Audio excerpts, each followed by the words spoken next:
Welcome to Rice TVX and the latest episode of the Rice Crypto Show. Today, September the 24th, the year 2021, the latest episode of Crypto Rewind, Last Week in Crypto. Joined by the very last minute by my co-host, Satoshi Sean. And today's guest will be Miggy Crypto. If you're watching this on replay, I would say fast forward to the 4-minute, 20-second mark, roughly. Going to be playing a few advertisements. And the first stuff you're going to see here is from the sponsors of Rice TVX. So you can always find information below in the video description for Presearch, Monarch, and BitSwap DEX. BitSwap is the hottest new way to trade tokens. Crawling all the top decentralized exchanges, BitSwap will get you the very best price and value for your trades. BitSwap is changing the game. Try it now at bitswapdex.com. Make sure you are subscribed to all of our channels. I'm going to have links down below in the video description for not only Satoshi Sean's channel, but Miggy's channel, which is Cryptic Crypto. Again, links are down below in the video description. We are live streaming currently on Rice TVX and Rice TVX2. So make sure you're subscribed to both channels, and both can be found on YouTube.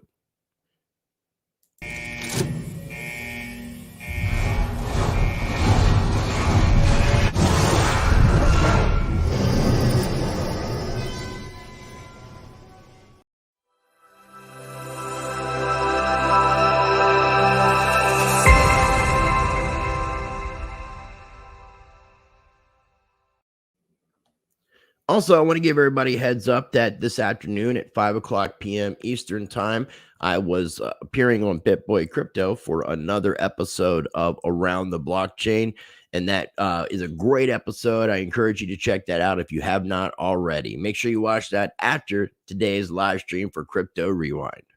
If this just happens to be your first time ever watching any of my videos, I do encourage you to check out and explore my channel. Make sure you're subscribed and hit that notification bell so you can stay up to date with my videos as they come out. Also, due to all the recent censorship, make sure you subscribe to my backup channel, Rice TVX2, The Sequel. And I've also recently deleted more than half of my videos on my main YouTube channel, which means you can find 100% of my content plus exclusive videos over on Odyssey and Library.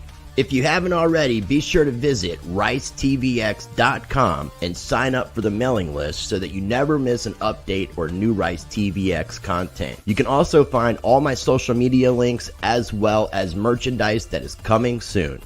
If you'd like to support the channel directly, consider joining my Patreon, where I have 3 different levels of membership, or if you'd like to send a direct contribution or tip, I have my Cash App information, PayPal, and my CoinTree link for cryptocurrency addresses listed below in the video description. Take advantage of my partnership with Money Metals Exchange. Get your free half ounce of silver. All you need to do is be a first-time buyer, visit moneymetals.com, purchase a minimum of $100, and use the promo code RICE. You get that free half ounce of silver, and it's another way to support the channel. Oh, let me get rid of this thumbnail. I do appreciate everybody for tuning in. I want to go ahead and bring in our co-host, Mr. Satoshi Sean, who came in at the very last minute. As usual, what's going on, dude? Hey, man, how's it going? Good. Like, what's up with are you just like coming in whenever you feel like it? Are you forgetting? Did you have a bathroom issue before we were going live? No, I had a washer and dryer delivered, and my kids were moving it, and the way into my studio, the laundry room's over there, so I just had to blocked off for a while. So it's actually, I find enjoyment in giving you a hard time about stuff. Yeah, I know. Makes me feel good. Well, that's something Zorg would do. Well, Mr. Miguel Sells is running a bit behind. He had to restart his computer, so I'm waiting for him to join us. The audacity. How has last week in Satoshi Sean been? It's been all right. You know, kind of same old. The markets have been nuts. Yeah. But I guess we'll hit on that. Yeah, we could touch on that because, yeah, and I guess once we get Miggy on and get a little intro out the way, I want to kind of touch on the China stuff and get past it because it's just BS, which we will completely elaborate on. People see on screen. This is the trilogy, right? Hold the on. China Flood trilogy. This is the third time. No, I'll go over that. It was in one of the articles too that I sent. That's linked in the video description. But while we're on the screen, I want to encourage people to sign up for my mailing list so that they don't miss any new Rice TVX content and updates. I want to start sending out a weekly newsletter, and then also make sure you're subscribed over at Satoshi Sean's channel if you're not already. And if you're new to my channel, of course, make sure you subscribe to Rice TVX and also check out the backup channel, Rice TVX 2, which are streaming on both right now. Right? Yeah. So, yeah, there was yeah, I don't really want to get too deep into any of this news until he gets on here, but let's see here. See if he's responding to me and saying what's going on. It has been an interesting week, though. I guess we could start off before which isn't even news related in what we were going to talk about, but we've seen the beginning of these price dips with the Evergrande crap. Yeah, which I think is kind of a big deal. I don't think it's really crap. I think it's kind of I mean it is, but yeah. I mean, I did a video on it trying to explain a little bit about it, what it is, and it really looks like, for the most part, right now it's been contained because it wasn't a direct bailout, but they were able to, the Chinese government gave funds to the banks to make up for the missed payments, and Evergrande's supposed to pay that back ultimately. But then you can look at what happened with Jack Ma and his company, Alibaba, which now China owns. So it could just end up in a situation where China owns it. China is going like play for play from the playbook for the United States, like from the 80s. Everything they do, but we were doing what we were doing to beat the Russians, to beat the Soviet Union. We outspent them. We put ourselves in debt. We screwed them while screwing ourselves. It's very risky. They're not really fighting anyone, and they're prospering, and they're growing, and they're blowing money everywhere, and they're buying friends, but people are really just taking their money. They are getting a lot of influence, or getting a lot of, technical power in, a lot of these kind of downtrodden countries where they're putting in their One Belt, One Road initiative. Mm-hmm. But in the end, they're gonna have the same collapse we did in like 87. They're gonna have the same collapse we did in 2008. Everything that we went through, they're gonna go through, and you can see it coming. I think Evergrande's the first part. It kind of reminds me more of the 2008 a little bit, because it was like a Lehman Brothers moment, and Lehman Brothers, Enron. It's like, everything's fine, worry about it, But the writing's on the wall, dude. It's coming. I don't think it's not going to take the system down, though. It will be papered over for the most part. It's not now. It could be the domino that starts other things potentially. Well, yeah, like But hold on, we got Miggy. We can continue on this when we get into the China story. Let me bring Miggy in real quick and get him to introduce himself to the audience. What's going on, Miggy? Hey, what's up? Sorry for the delay. My laptop is. Oh. Yeah, you're good. Can you hear me? Think we have a little. Yeah, I just think we have a little slight delay. Okay. Yeah, my laptop is just it decided to crap out on me, so I just jumped on my phone. How are you guys doing? That's cool. Doing well, man. Yourself? I'm good. I just got back home to Texas. Yeah, it's been great. I've been super busy, involved in quite a few projects. I just got back to Texas the other week. I was on the road for like almost 3 months, traveling to different places, mostly hanging out with like Ken, Bozak, and just getting to know a lot of people in the crypto space and doing some odd jobs here and there. That's cool. I did get to meet you in Miami for Shitcoin 2021, and you were helping out with that event. And I knew that you were from Texas, and you were on your way back home. I didn't know that you were there. What part of Texas are you in? Because Sean lives in Texas as well. Oh, nice. I live in Dallas, Texas. Okay, cool. Which is like 2.5, 3 hours away, I think, from Sean. Yeah. Oh, nice. Yeah. There's a lot. I mean, there's a lot of good areas that are pretty close by. I'm definitely happy to be back. Have a lot of work coming up.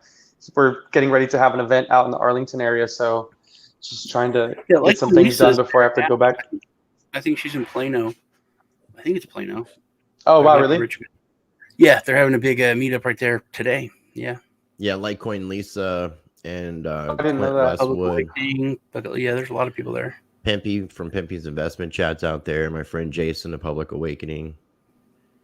It's currently I couldn't be there right now because of why I was almost late for this. I had to be here for the appliances to be delivered, which was set. That appointment was set like over a month ago. So, yeah.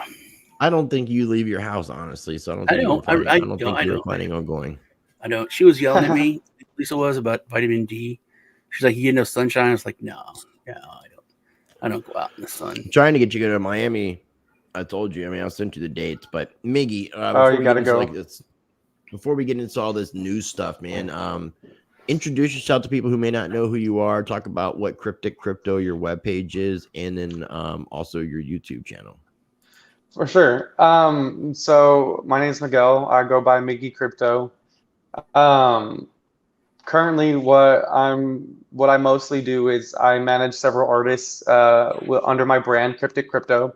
I also have a sub-label of Cryptic Studios, and I just work with different artists in the space, who do all styles of art, music, anything, and I just kind of help onboard them and give them an outlet to where their art can be displayed, promoted. I'm working on doing more to try to create more utility with my collection. But for now, yeah, I've just been picking up different artists who have been having a hard time and getting them involved. I have a YouTube channel under the same name, Cryptic Crypto. A lot of it, is pretty educational stuff, mostly related to the Wax blockchain. I do a lot of, I just started doing some podcasts with a few people that I've been working with. I've been reached out to by so many different companies and projects that I decided to start interviewing each person, each group that I was working with. I've been a little delayed in doing the podcast because I've been kind of on the road doing some other work. But that's been the bulk of it. Yeah, I'm just trying to help artists get involved, trying to educate people in the blockchain and NFT space. And then also just trying to be a part of these events, and meeting people in real life and, making it more accessible for everybody to be able to participate. Awesome, dude. I love it. And I was screen sharing your website, your YouTube channel, and your Twitter account, which are all linked down below. So I encourage people to check you out. And I appreciate you accepting to do this on short notice. I know we had talked about bringing you on, but I hit you up last night, kind of late, and was like, "Hey, can you do this?" And I appreciate it. So no, I appreciate it, man. No, losing you. Your internet. You're kind of going. I don't know if you can hear me, but you're kind of going in and out, in and out, and out, and in, and all of that. Are you with us? I think he's froze. Yeah, I can see his... Oh, there he is. Okay. If you want, if you're on your phone, try no video. Try to turn your camera off and see if that helps your internet, your bandwidth. Off and on. No, I think it's working okay. I think it's just because I still had it connected to my laptop by mistake. Okay. Cool. All right. But yeah, thanks for having me, man. Oh, no problem, man. Thanks again. And we try to keep this thing to around the hour mark. So we're going to just kind of go through these news pieces. It's really just mainly 4 stories, some of the articles are interconnected with some of it. The first thing I wanted to mention, which I thought was interesting, cool, but kind of weird at the same time, the statue of the anonymous Bitcoin creator Satoshi Nakamoto unveiled in Hungary. And this was on the 17th of 2021. And I don't think it says it in this article from what I could tell, but they were calling it not only the statue of Satoshi Nakamoto, but the god of crypto or cryptocurrency, which I thought that's the part that I thought was taking it kind of far. Before I got involved in crypto, there was something called the I think it was the Church of Satoshi, and I think it's kind of died off, but that was kind of weird too. Like, I don't want to see people turning this into a religion of sorts. Centralized religion. Oh my. Yeah, centralized religion worshiping decentralized deity. I don't know, but yeah, Sean, what are your thoughts on this, man? Sean, I think it's cool. I think that's pretty awesome. I really like Hungary. Just overall. Are you hungry? And you're gonna make a fat joke. I didn't make a fat joke. I just asked if you were hungry. You're skirting around it. I know. No, but I do love Hungary, dude. Their president's pretty cool. They're like one of the only countries to stand up to the EU, whether they're right, whether they're wrong. They don't get, and they're little. They don't get pushed around. They got pushed around by the Soviet Union. They have a really cool history. Anyway, don't want to start on Hungary, but I think it's really neat that they did it. I think it looks awesome. It's just a little thing, but I think it'll get press and awareness and all that. So it's cool. I think it's neat that it's coming into the mainstream. I mean, this is someone's like park, and there's a Satoshi statue. Graf Assault Park in Budapest, and Budapest is just the neat, biggest man. city in Hungary. Can you imagine 2 years ago us talking about that? No way. That's just cool that's happened. The church thing and the worshiping. I added that in, but that obviously isn't a part of what this group here is doing. I was just adding in the whole, because it does say in this article that he created Bitcoin, he created the blockchain technology. He's the god of our market. You know what? I'm not to be sexist, but let's be realistic. If it was a woman, then it would be the mother of crypto, the mother of Bitcoin. Dudes can't have babies. They should have made it. They can only make a creator a god. If you look at the bust of it, it actually looks like it could have a chest. Yeah, so I thought they did a good job on that. So it could have almost on the ambiguity of it all. Yeah. So that's why I would have just kept with it and just said it created Bitcoin. It created that sounds nice, man. That flows. Or you can use a correct terminology today and say they, if you like, or not if it's a one person. It could be one person who identifies as a they. Yeah, but you can't. Then you're part of it, and I don't think Satoshi would be part of that. Ooh, Miggy, what do you think? I dig the statue. It's a cool idea. I mean, I think a lot of people with the new things that are coming out, especially with like NFTs and stuff, that everybody forgets that, there really is only one pretty fundamental blockchain, and that's, Bitcoin's blockchain, the first one that really came out, because we don't know who created it. We don't, have any access to actually dealing with the functions and changing it. So it is autonomous in a sense where it's kind of its own entity. And, no other blockchain can really be that. Because everything has a creator that is known, a team, a group of people, and they can't quite get to this level of sophistication that this blockchain has. So it's pretty cool to at least, acknowledge that, because I think a lot of people forget that, that's something that should be remembered, that this blockchain is very fundamental, and that we have all these new ones, which are great, but we still need to go back and, make sure we're getting everything we can out of that original blockchain, because it is pretty advanced. It opened up the doors for everything. The first innovation was the Bitcoin cryptocurrency, and look how far we've come from then. And I imagine there's going to be so much more to it in the future that it's cool. I don't know about the whole God thing, but it's whatever, Like, dude, there's a weed, there's like a weed of church, so No, you're it's right. a cool statue though. It's fun, At least it's kind of pushing back at the system and showing that, hey, no matter how small we may feel in this space, at least we know there are others out there who care just as much, about it as we do. Good points, man. Good points. Well, I'm going to go ahead and move us along to this China stuff. And I really didn't want to spend a great deal of time talking about this. And how long have you been involved in crypto, Miggy? I got started around 2011, 2012. So I used to watch the charts a lot. And the biggest movers of the market were always Russia and China ever since way back when. Okay. What is your thoughts on this, Sean? Because I know you said this is like a 3-part deal. So we get news this is today. The third time. We get news today. I think it's kind of a joke. It hasn't made a huge impact like it did before. Well, there was a 10%. It hit the market by about 10% today. Yeah, but if Vitalik has diarrhea, it'll go down 10%. The market will go down more. 10% is bullshit. 10% is nothing. This did not affect much of anything. Okay, it's become a joke. They've become a joke. I think it's great. I made this point months and months and months ago when institutional money finally started coming in.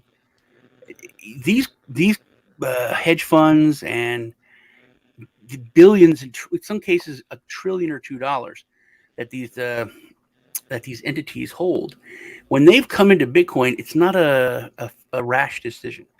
They've run scenarios. They've had actuaries come up with they know what's going to happen. A risk future prediction management model. They know, okay, China's going to drop out of this. China's going to ban everything. This is going to happen. They're looking at 10 years down the road, 5 years minimum, 10 years, 15, 20 years down the road. That's what they're looking at the price. So this is a blip. It is just a blip. A blip. If China bans it, then China bans it. That's it. It's going to hurt them more in the long run. And we were talking about and they're also nefarious as fuck. They're the one of the worst. They're the worst government, I think. I mean, our own government sucks, but they're committing a genocide right now, against their own people. Yeah. So for them to pull like the U.S. did with gold, ban it, drop it, and scoop it up, and then reassess we'll allow this. We approve of this blockchain, and then they came out with that list of their approved cryptos that they were okay with. They got a shitload of those either from those companies. I mean, it's not like there's no corruption anywhere, of course. So there's a lot of things at play, but I'm just don't care anymore. Just whatever. Well, look, okay. So what I want to do first is share this article. The second article that goes over a little bit of a timeline. So this was from September 7th, 2021. And this is all about China and China FUD. So in December of 2013, the People's Bank of China basically banning Bitcoin. Okay, so that banning obviously didn't take place. Now, if you look in retrospect, China is good at banning things. They're really good at preventing their citizens from certain internet sites being able to have pretty much complete control with their social credit score system and all their different AI camera systems and such, but they can't ban Bitcoin. So, I mean, a lot of this is coordinated news to bring down the price, which also today was the expiry of Bitcoin, the majority of Bitcoin options. So that was also another thing. This thing cycled through the whole entire month. It was the beginning of September, I believe it came out, and then it came back out again around the 15th, and it just didn't pick up in the news cycles. And it picked up again today when they pushed it back through. And I'm assuming it was just because China's already on the tip of everybody's tongue because of the Evergrande stuff. But you have December of 2013, September of 2017, which you can remember that because that was around the same time period Jamie Dimon from JP Morgan was flooding Bitcoin while Swift was purchasing Bitcoin. Then May of 2021, this is the payment gateways banned. June of 2021, the mining crackdown.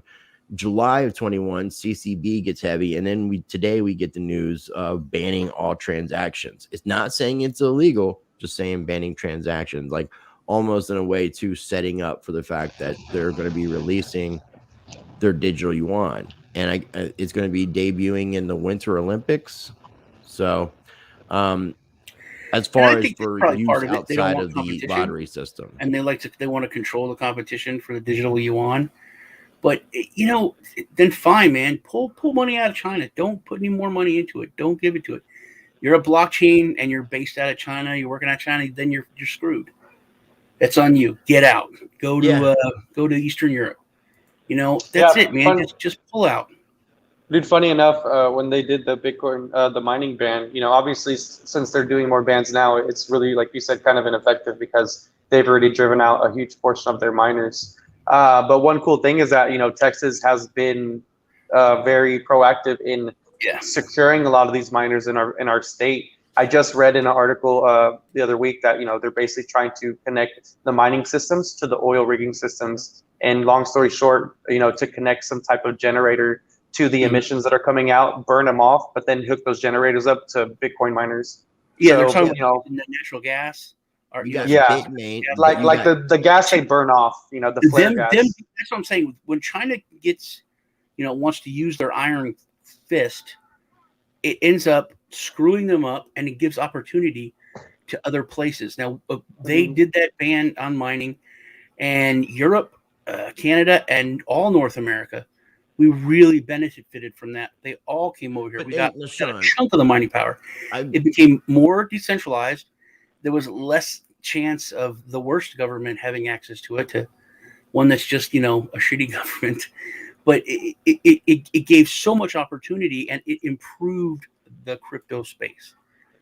So I think anything that gets away from China is going to let me say anything that can give sovereignty and power to its people outside of the government is good. So I think banning Bitcoin, banning transactions is the best thing, because when people use it, they know what they're doing. They know they're going against their government. They know it, and they're actually fighting their government, which I think they should all do in the first place.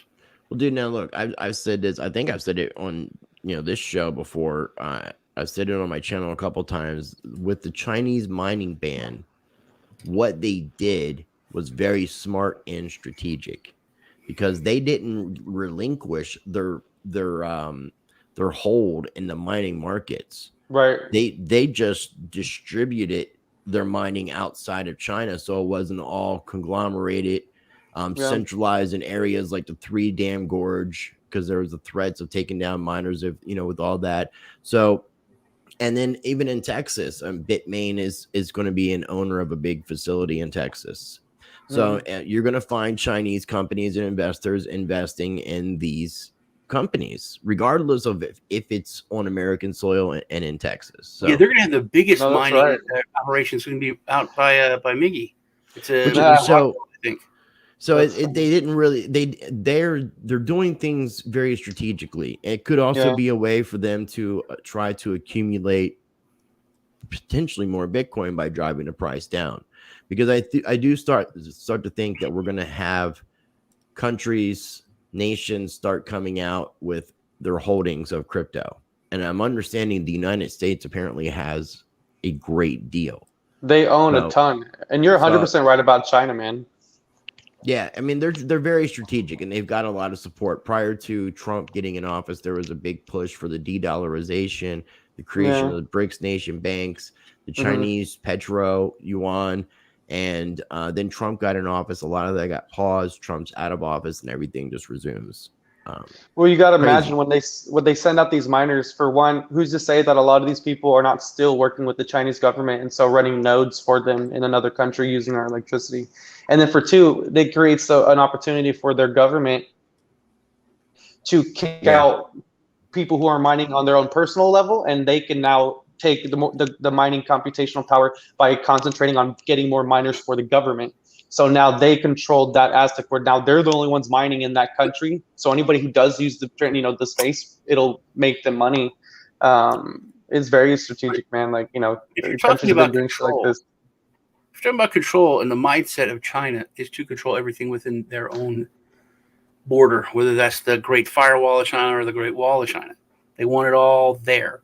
So for them to put that much power outside into their enemy, and then Texas was like their super enemy. There's so many points of failure for them to get caught, busted, or the government could just go. The U.S. government could just go and seize it. So hey, you guys are all agents for the communist China. No, be interesting if something like that happens, but I don't think so. That... And that's then they're not going in there for crypto. They're not going in there for Bitcoin. It's all about keeping it safe from China. So there's a lot of. I don't think that they would. I mean, South America maybe. They have other countries all over the place that they have massive influence. They have massive influence in the United States. I know you don't need to go nuts with that, but they have countries that they like South Africa. They have troops in South Africa. They have Chinese troops in South Africa that are special police. Yeah, I mean, they went out, bailed out a lot of those countries, gave them loans, gave them money so they can get access to their natural resources, and then start putting their own police states in there. They've been very strategic. Yeah, but I'm saying I think they would send those mining farms there where they have more control and they're not going to be bothered by the government. If you send them here so publicly, especially to Texas, I mean, Jesus, there's going to be DPS people looking at that. There's ICE people looking at this. Is like, no, hold on. It's I think they would have went a different way.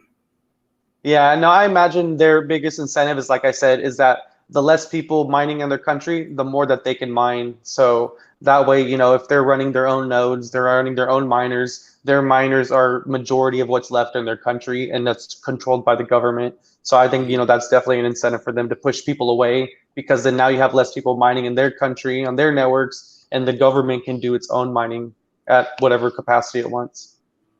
Then we got the data. A lot of these data centers in the United States are Chinese owned or have heavy Chinese investments. And a lot of these data centers are running master nodes, cloud computing, all sorts of, I mean, everything is entangled. So it's a lot of these politicians are Chinese owned. Yeah, crazy, man. Brad Sherman. Everything's Brad Sherman made in from California. China. Brad Sherman from California, the most outspoken person in Congress, that he hates crypto, that it needs to go away. China. His biggest contributor. His biggest contributor is Chinese bank. It's crazy, man. Other two biggest contributors are Swiss banks. So obviously he doesn't want any other forms of payments that aren't going to be going through banks. Right. But it's obvious. You guys hear about this news with Twitter and Bitcoin tips and all that good stuff? Yes, so excited. Now people can tip me for my lame ass tweets. I think it's cool, man. I think it's cool. Excuse me. Are you using iOS? Either one of you? Yeah, I do. No, I don't. Because it's right now, it's only available for iOS. It's going to be available for Android. It's supposed to be in a few weeks. Nice. And it's using Lightning Network. Otherwise, I mean, it really wouldn't be feasible to be doing tipping or something like that using Bitcoin. So, but the Lightning Network, what sucks about this is the company that they're using as a middleman is Strike, I believe, and they're a centralized company. You're not going to have, from my understanding, you're not going to have possession of your private keys. So it's going to be a custodial wallet, and you have to do a KYC. So I mean, it's also a way of basically kind of like keeping more traceability, because I look at the Lightning Network as being a centralized way of trying to keep better tabs of a decentralized blockchain. But no, absolutely. Your thoughts, Mr. Sean? Do you who does the KYC? Twitter or the middleman? I believe it would be the middleman. Okay. And then I think they're going to be incorporating in Cash App, but Cash App has its own KYC, so that would be something different. Yeah, that is true, man. They have their own KYC.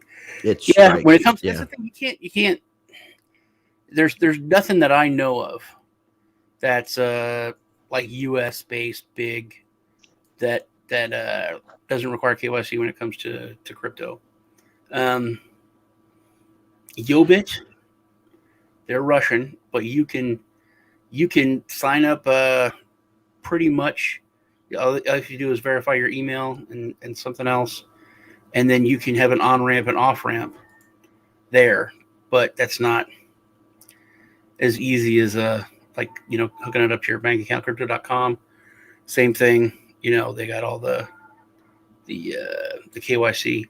So when it comes to a third party, now giving all your KYC to Twitter, that's, I don't know. I would trust them less than I would a third party that's connected to the banking system. Well, I mean, I just don't like the fact that it's custodial. It's going to have a KYC that's all. element. Yeah, but I mean, I don't know what you're. When you're looking at something like this, there's not. I don't see much else that you could. I mean, they're not going to already have tipping bots. They could just do a plug-in connector like MetaMask or something. They already have tipping bots that you can tip with, you know, so it's not like this is a game changer new. I do like the fact that they're trying to be competitive to other platforms like Clubhouse, YouTube, TikTok. I mean, they're trying to add in a lot of those elements. And I know that Jack Dorsey had talked a few weeks ago about wanting to create a Bitcoin specific DEX. Whether this is to make himself more rich and having more use case for what Cash App and Square does, I don't know. But it's decent. I mean, it has this double edge to it. You know, it can be good in a lot of ways and it can be bad in a lot of ways. Well, if you have Cash App, could you tip Bitcoin through your Cash App? You can send Bitcoin to other users. You can send and receive Bitcoin, and you can send Bitcoin directly to other Cash App users. I'm talking about the Twitter thing. Not yet. Because if they're going to integrate Cash App into it, right? But right now there's Strike. Strike. You might not need to go through Strike. Right. No, but right now they're using Strike. So until things change or something gets built for Cash App, maybe it's Strike already had a API or some kind of plugin, and Twitter doesn't have anything ready and they wanted to use something to go ahead and get this thing going. I don't know. But it is Strike that's doing it. It's not directly, but it is supposed to be incorporated into Cash App and stuff to that effect. So we'll see. It'll be interesting. Nothing really to note here. I just wanted to, as we're going to talk about some SEC and Coinbase and government related stuff, I wanted to just highlight the fact that an article from yesterday, former SEC chair Jay Clayton says crypto is here to stay. If you want to read the article, you're more than welcome to. It's linked down below. But it kind of just correlates back to these. Did my mouse just die on me? I think it did, man, which really sucks because now I have to like do this, man. We went over this a couple of weeks ago though, because he said it somewhere else. Yeah, but this is what was alarming to me. Oh, I saw that. And I'm going to go ahead and grab my other mouse. Yeah, Coinbase strikes a deal with Homeland Security offering analytic tools. Sean, what do you think? It's weird. It's not good. But it's odd that like Homeland Security, ICE, is paying them for their analytics tools. But we've been saying for like the past 2 weeks that you know, Coinbase is done. It's over. It's finished. They're going to be the darling of, you know, the government, the darling of, they're entrenched, man.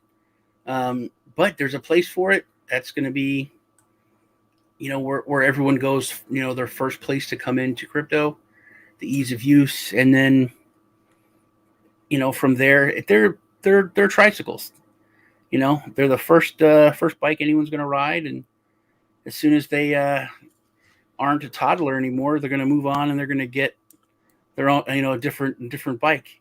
But I think they are what they are, man. I think they're done. There's no. Well, they've done this before. This isn't the first time they've done this.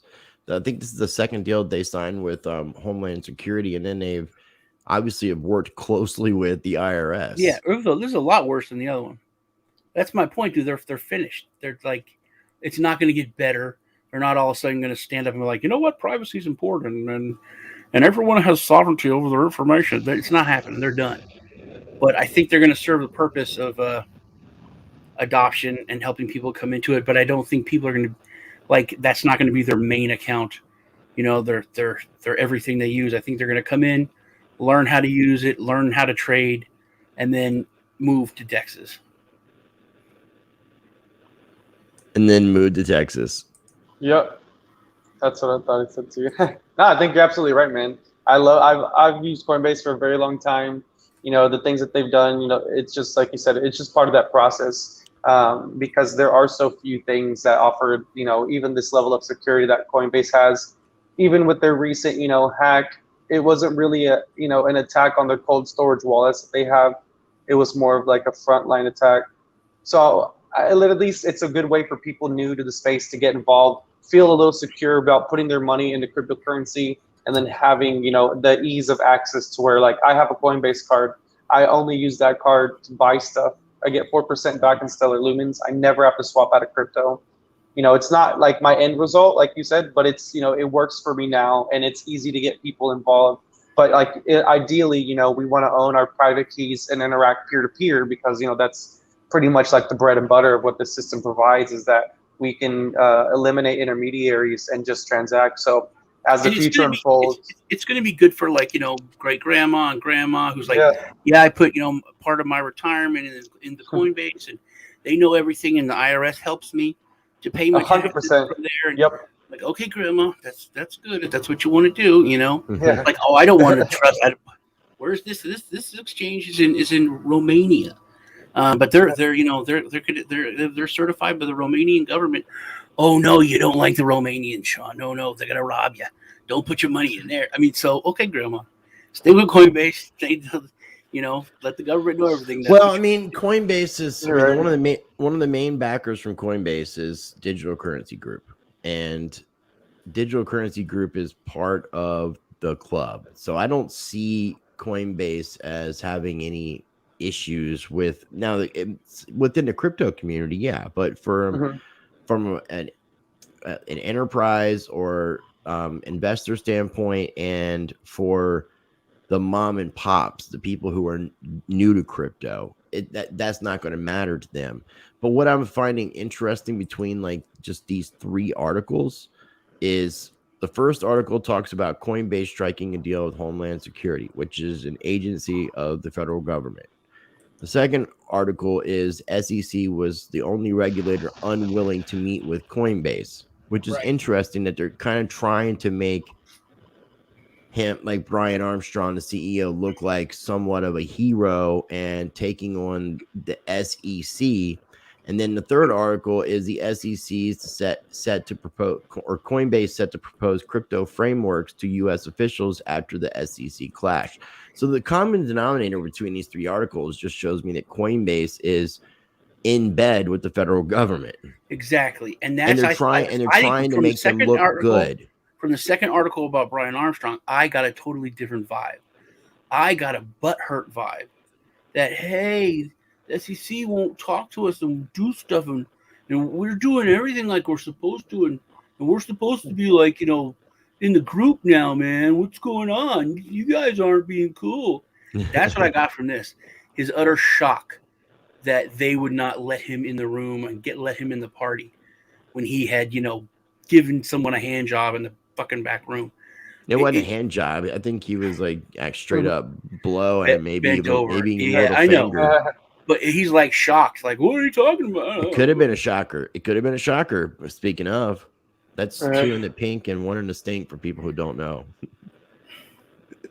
Yeah, it's a crazy situation. I mean, who knows why? I mean, obviously there's big reasons why the SEC doesn't necessarily want to get involved. But, you know, we'll see how this progresses. And, you know, like you said, it's one of those things that it's going to be necessary for people to onboard. But, you know, once more systems, like more markets, more stores, more people are made available to accept cryptocurrency, places like Coinbase, you know, and the federal government are going to find that, like, hey, you know what, we really don't have to be involved, and everybody's doing this shit without us. Once stores can accept, a QR code that scans for Litecoin or Stellar, and people are just like interacting in that way, we won't need a Coinbase account. We won't need, that kind of utility out of what they provide anymore, because we can just have a wallet, have our private keys, and just interact directly with the stores themselves, or directly with people. Yeah. And that's, that is the bigger goal. We just need, more stores to be educated, more people to be educated to accept, online payment processing systems that run with cryptocurrency. And that's going to be the biggest change. Being in Texas, and how, banks have it can be totally custodial and everything. They can connect that to your account. Yeah. Imagine having a bank issued wallet, completely like they own your crypto, but they own your money. So it's not much of a difference. But to be able to pay for everything directly from your crypto wallet, from your bank. And if that happens, if we get to that point where crypto is that accepted, then the speed transactions per second aren't as important. Right. Because if you pay at the store, it's because there's an intermediary confirming that they'll take exactly. So it doesn't matter if it takes that kind 30 of goes transactions in 30 minutes. That gets rid of, but that's still, you have the intermediary, that middleman still. Yeah. The only thing that helps that is that you get the security of the FDIC insurance paired to the bank. So now you have your crypto that will essentially be tied to that in a sense. I mean, that's like the only good thing that that's the biggest thing that will help people feel secure, that, hey, I can have my bank hold my crypto, and if something happens to that money while it's there, it's insured by the federal government through the FDIC. From my understanding, we do know that the banks have, or that there has been, banks are allowed to now custody crypto. It's starting. Mm-hmm. So as it becomes more of a thing, I could definitely see what you guys are saying take place. But also, 100%. There would be no onboarding anymore. Right. Because your money's already onboarded. When you get paid US dollars from your paycheck, it's already onboarded. You just convert it to your crypto account. Mm-hmm. So then you could basically take your paycheck, send it to your wallet, your anonymous wallet that no one knows about, or send it through something else that it becomes completely anonymous. You don't have to pay the huge fees to buy in from Coinbase, from Crypto.com, from Cash App is one of the cheaper ones, but it's still like, I think it's like 3-4% in some cases. Mm-hmm. Coinbase is like 8-9% at times. You don't think the bank is going to take a cut for converting your crypto, though? I mean, it's like the credit unions. I imagine those are the ones that are going to start interest rates and paying the banks to have the accounts in the first place. Well, yeah, but look at what banks charge versus what Coinbase charges. I mean, we're talking about 0.5% to 1% versus 8%. Yeah, right. The lesser of two evils you're talking. Yeah. Plus, if they hold a bunch of it, you won't have to deal with the transactional fee, like swapping it, and paying for that, because a lot of these banks will just own a bunch of Bitcoin. Especially if you talk about them and the federal government's getting involved with mining, that changes everything. Also, if banks see, hey man, this could kill us, this could get rid of us if we don't do this, if we don't take part in this. Which that's something I'm going to bring up when I'm done with this point. But also, it's a lot harder for them to do fractional reserve banking on chain or with a crypto wallet. You wouldn't be on chain though; it'd be like exchanges. It's exchanges. We have fractional Bitcoin on exchanges and rehypothecation on Bitcoin. I mean, but you still be able to see the wallet in the bank. You can't go ask to look in the vault and hang out for a while and count the money. But yeah, you can. Come on, dude. You go in there with a couple guns. You were stoned when you had that dream. That was a hallucination. You go in there with a couple guns. And a posse. I just want to count it. Okay. Just want to count it. No, yeah, it'll be interesting, man, to see this. If the U.S. government gets through this bill, which they're wanting to put through, and where they have to track every $600 payment that you make. That is, I think, personally, what that's designed to do is to kill any small bank, small town bank, private bank, What are they called? Credit unions. Any of those. Yeah, credit unions. Love because credit unions. Basically the only people that are going to be left, the only banks will be left, are going to be huge central banks. Yep. World banks. That's it. That's the only people that will be able to afford the bureaucracy to be able to handle that. And then once all their competition's gone, there's total control. Then they can get rid of that, put it back to 10 grand. That's just my tinfoil hat thought on it. No, but you're absolutely right, man. We know the central banks are a very dominating force, and with the emergence of credit unions, we see how banking could really be. We have it now. Credit unions, I think, are a much better option when it comes to having a bank account, because you have, in a sense, a little bit more control over what happens. But central banks are very dominating in the space, and they have locked up there. They have control over his internet. Yeah. It'd be interesting. I'd like to figure out, since you guys are both in Texas, what the deal is with the state chartered banks, in crypto. So Miggy, you know about that, right? I'm planning on finding. I know that Texas is talking about or has the bill allowing for the state banks to hold your crypto. So I imagine, like I said, it's going to start with the credit. Did it pass, Sean? Yeah, it's already passed and done. He signed it. Okay. And cool. So then, the way that I was understanding it, it's not like if there is a federally chartered bank that's in Texas, they wouldn't be able to do it because they're federally mandated. But right, this is state local. If this was a state chartered bank, which would be like your credit unions and things to that effect, or your I think credit unions might be the only one that fit in that category. I think so, and I think that's how it's going to start. It's going to be these credit unions, and I think that's going to open the door.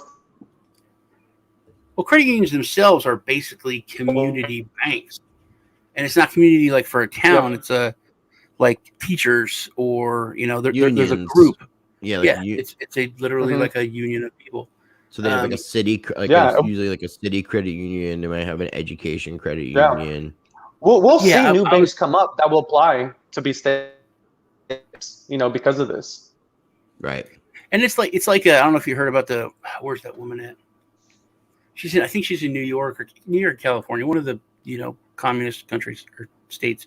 But she couldn't open her cafe, so she made it a private club, and so she's open. You don't have to wear a mask. She owns it because it's a private club. She's not serving the public, so all you have to do is come in and pay $1. And then you're a member of the club, and since it's a private club, you don't, that she owns it, and there's the freedom, like you were, in America. Yeah, I'm actually going to be doing a lot of that. I've been talking a lot with my legal studies of the private versus public and how you can interact. So I think you can be a doctor, but without a degree, as long as. No, man, you always go in the crazy end of shit. No, but you really calm can down for a minute. But that's what credit unions are. Because I've been in credit unions, like I was an educator's credit union. Then that was such a weird. It was a very cool bank, man. Because they're huge. There's lots of them. There's like the massive branch in Waco, and then there's like 4 or 5 other smaller banks. But like I would go in there, and I remember the first time I went in, they didn't want ask for ID or anything, and they're like, "No, why would we ask for your ID, Sean? We were there when you signed it." And then like I went to the big bank in Waco once, and it was huge, and there was like 100 tellers or something. It was, massive. And they had signs up like, "We apologize if we have to ask for your ID. We can't remember everybody, but we try." And then I was just such a weird difference than regular banks that are like doing you a favor that they let you inside. It was just, the credit unions are so different. But I'm not an educator. But they're like, have anyone in your family was ever a teacher? Or, there's like this list of things. You ever went to school? Yeah, it's like almost that bad, So, and my Did mom, you have a teacher? My mom's a teacher. Did you ever make out with a teacher? Was a teacher ever inappropriate with you? You can join then. Just, Hilarious. You got anything you want to add, Miggy? Yeah, no, I'm super excited for this. I mean, this is something that I know I've seen coming for a long time, and I think is going to be important because this is going to be something that if now everybody in the state of Texas has the opportunity that they can own cryptocurrency, and so with the involvement of the state government in the mining processes, they can really control the ability to basically source money from everybody in the state who are participating on the same blockchain by mining and obtaining fees and then using those fees in allocation for taxes. So I mean, there's a means of like actually restructuring the way we do our tax system by having local state banks take crypto, having the state mine cryptocurrency of the same blockchain, and incentivize everybody to be like, hey, use this blockchain, because the more you use it, the more the state gets. They can allocate those funds to maybe like the things we need, like infrastructure, education, healthcare, all these things that it's supposed to pay for now, but we can't track that money because we don't know what the government, the IRS, does with our shit. So I think this is one of those big things that will really open the doors for everybody else and really show the world and the rest of the states that like, hey, you know what, this is the idea that we want to operate within our own systems and have a little bit more control, and really encourage everybody to participate to where now we can do things for each other in a bigger community sense, not just like in our small town, but as a state, as a country, as a world. And it's cool, man. It's going to be interesting for sure. Right on, man. And to get away from crypto for a second and to talk about Texas, I think this is one of the most important things for the world, for humanity, because everything that we've always tried to do and we've screamed about that blockchain could fix or help, Texas can force it. Yeah. Especially Texas doesn't like the federal government. We're the only ones that can stand up to the federal government. Right. We're the 10th largest GDP by country. We have a bigger GDP than Brazil. We have our own military. We have our own Air Force. Yeah. We could easily stand on our own as a country. So basically, 100%. we could do what we can legally do, and we know we can legally do, and we've proved that by standing up to the federal government many times. So with the governor's fixation and total acceptance on blockchain as a technology, if we start implementing things like voter registration and voting on the blockchain, and we could force it down the throat of the rest of the world, because we would 100%. do it. And once it'll work, done, and we show that it works, then there's no way they can wiggle out of it. It has to be. Okay, so then you guys need to get together and start riling up the Texans and go to your politicians and make this a reality. Now, I'm running for president 2024. Vote for Miggy Crypto. I'm doing it on the blockchain because nobody else is. So I decided I'm going to do it. Texas or the president of the United States? Let's just go for the whole United States, man. It's going to start at Texas, though. Chad Prather's running for Texas governor. And he changed his platform to secession like 3 weeks ago. That's like serious. I mean, that's a real thing. He wants to get ready to wrap up. I've got some stuff I've got to attend to. So, Miggy, if you want, man, you want to give everybody final thoughts, anything you want to share? Again, we're going to have links down below for your webpage, your Twitter account, and your YouTube channel. And I encourage people to go subscribe to your YouTube. Cool. Thank you. Yeah, no, I guess just one quick plug for my dude, Ken Bozak, man. Like our membership for his coin, just some cool hippie guy. Really mad at him, man. We just launched his Ken coin, and it's in pre-launch right now, available for 6 more days at brobros420.com. Yeah, he came on last Friday, and it was the day that it launched. Yeah, we're launching it at 0.001, and the day of the actual launch, we're going to launch it at 1 cent. So the team, I'm a part of the team that's helping facilitate all this. We're definitely going to work very hard to, ensure that happens. So definitely a great investment and very inexpensive opportunity to get involved and 10x your money. So we've been getting a lot again? Bros, BROS 420.com. Okay, I didn't have the S on the. Yeah, and the whale packs are $100. That'll be good for 100,000 Ken coin. We've got the Bro pack and then the Bro pack. But you have to have the NFT to buy them, right? you buy the NFT, and then when the coins are ready, we will distribute those coins to your Wax wallet because this will function on the Wax blockchain. You know what though? He first off, he really doesn't have a Pornhub. Rice, both of you were liars. He kind of does, and it took me a long time to find. It may not be under his name, but it might be under his I had to see a lot of things that I didn't want to see until I found it. And you know the one video that he has, his self getting pierced. His dick getting fucking pierced. Yeah, but I mean, I've seen. I'm holding back tears because he's like no, that was not okay, man. He's pulled up crap where it's been like him and his girl. Showing me websites. Come on, man, go upvote my Pornhub. It's like, you don't have a Pornhub. You don't have to look everywhere. Love that guy. Did you subscribe to his OnlyFans? I'm not. No, because I wasn't going to look after I saw that. But just so everybody knows, Satoshi Sean was exclusively looking for Ken Bozak porn. That's what I typed in. And there's a woman with the last name of Bozak that had to go through all that shit. So I finally found it. That's hilarious. Bozak. But no, dude, it wasn't nice, man. It wasn't cool. Porn. Gay porn photos. That's the first time. I said, dude, there's a lot of stuff. That's hilarious. Why you pull that up? I just said there's a lot of stuff I had to go through. I can't share this on, I don't know what, but it's a lot of gay. And a lot of gay. A lot of gay. And Ken was actually talking about his love for the male organ as well. So he was discussing that last week, as a matter of fact. I was like, that's awesome. I thought he said he liked guys from Oregon. Is that what he said? Yeah. Is that guys from Oregon are really beautiful? That's hilarious. Cool. He likes the organs from Oregon.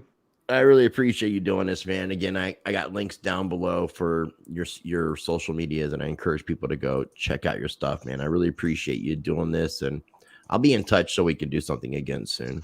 Yeah, it was a pleasure. It was nice. It was nice coming on and meeting you guys out here and being a part of this. I love the opportunity to just kind of chit chat and get to know different people, and I like to talk, so it really suits me and my needs to just kind of be out in the world. So I appreciate you guys for sure. Thank you. Right on, brother. Well, thank you again, man. You have a great weekend, and we'll talk soon, man. Take care. Have a good one, guys. Much love. And there were two. How are you? Did you enjoy that? The Bozak thing? No, I didn't. I really didn't. So while I'm not screen sharing, I'm going to safely make sure I'm actually stopping, so there's no actual accidents that could occur. I'm just going to click on this first link and see what I'm seeing. It's got his logo. No, I found it. It just took me, probably like 10 minutes. Well, he's only got 33 subscribers. He's model ranked 90,000. Yeah, dude, I was going to start an account on Pornhub to just do that. It claims 103,000 views. Yeah, see that piercing thing. And photos of the PA. Now, Amber is his girl's name. Was his ex-girlfriend's name? I can't remember what she used on her, but it might be under her profile that these videos. See, Phil C just say G Day guys. Now I know he means good day guys, but I was like, why is he saying gay day guys? Maybe he's promoting gay day. He's not saying gay day. He's not. I know Phil is not saying gay day. No. He just got gay on the brain now because we're talking about it, and it was very awkward. I didn't see if it said D gay guys, I would get what you like, but I was kind of dyslexic. I think you were making this gayer than it was because G day guys. Right, I would have got g'day guys like he's Australian or something. Yeah, but my point you got gay on your mind because I have gay on my brain because of search. Right. Yes. So this has been an ongoing issue with you. It was just one time last week. That so day, this whole week you've been dwelling on this. Pornhub. I was like, you don't have Pornhub. Well, lucky for you, Ken Bozak is not allowed in Texas. So maybe dreams won't come true. What? Am I going to make out with Ken? No. And hey, I would appreciate 416 Bitcoin here. Good gay guys. That actually said it. So it wasn't you're a good gay guy. You're a good gay guy, Chris. You're a good gay guy. Rice, not other Chris. You're a gay good guy. No, a good gay guy. A guy. It's that means you're good at being gay. Yeah, no, yeah. You could. One is you're good at being gay. The other one's you're a good guy who's gay. Gay at being good. Gay from Australia. It says g'day. Talk about down under, mate. Talk about going down under. This is Gray from Australia. Gray from Australia. That's what the Australians say. Them Australians from Australia. Gray from Australia. Yeah. I needed that laugh. That was nice. That was a good way to end things. One of the funniest things ever. My ex-wife, her family's like serious hillbilly, like backwoods kind of thing. But they're not in the hillbillies there. But anyway, like her great grandmother was the first one to marry outside her family, something like that. Anyway, her stepdad is like, you could barely understand him. He talks so Southern. And then her aunt married a dude from New York, and his family came down. And we're sitting at the table, and we're trying to talk to each other. A Southerner and a New York accent? Yeah, neither one of them could understand each other, man. And you should come, like, parts of North Carolina and stuff is, like, way more country than, like, as far as the accents than Texas. I mean, you have almost a new language that's created, like, meow, boy, you know, oh, down to you, meow. Yeah. And I'm like, he was like, we're going to go out to eat in about an hour. He's like, we go on about eating bar. And they're like, what are you talking about? What is he saying? I don't know. What? And it was so funny, dude. An R. And they'd say something to him. He's like, what? What's an R? And an R is an hour. They are armed with sticks, whatever that means. Beware the people armed or the entities armed with sticks. And I don't recommend that you eat squirrel. Why? I heard it's really good. Cool. Because I'm a squirrel advocate. And I identify as part squirrel in addition to part dolphin. You're a little squirrely. And a little dolphiny. All right, dude. You got anything you want to add before we wrap up today? It was good hanging out with you. If it were earlier, I'd have told him to go down to the meetup with Litecoin Lisa. They have open bar. Could have had some fun. Probably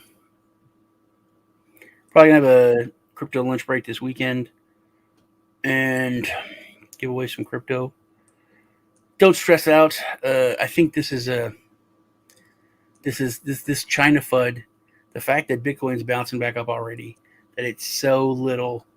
And me and Chris are from the same place, growing up. And I was combining what Chris said here, C-Maze, and what 416 Bitcoin. I'm wondering, can you deep fry squirrel?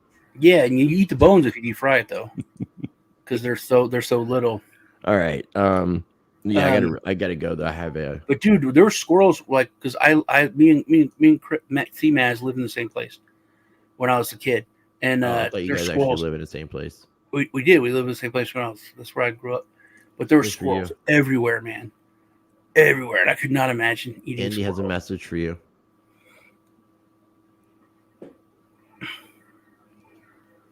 That's good, Andy. That's a good one. Yeah, that's the way we do. So, yeah, I gotta. That sounds Australian, actually. G'day, lads.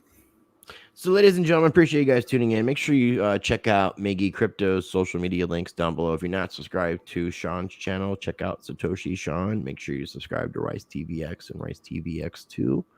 Check out the interview that I did yesterday with Derek Bros, the Global Witness. That was pretty interesting. And I appreciate everybody for tuning in. And as always, I encourage you to be the change by practicing change. And yeah, good night, y'all. Good night.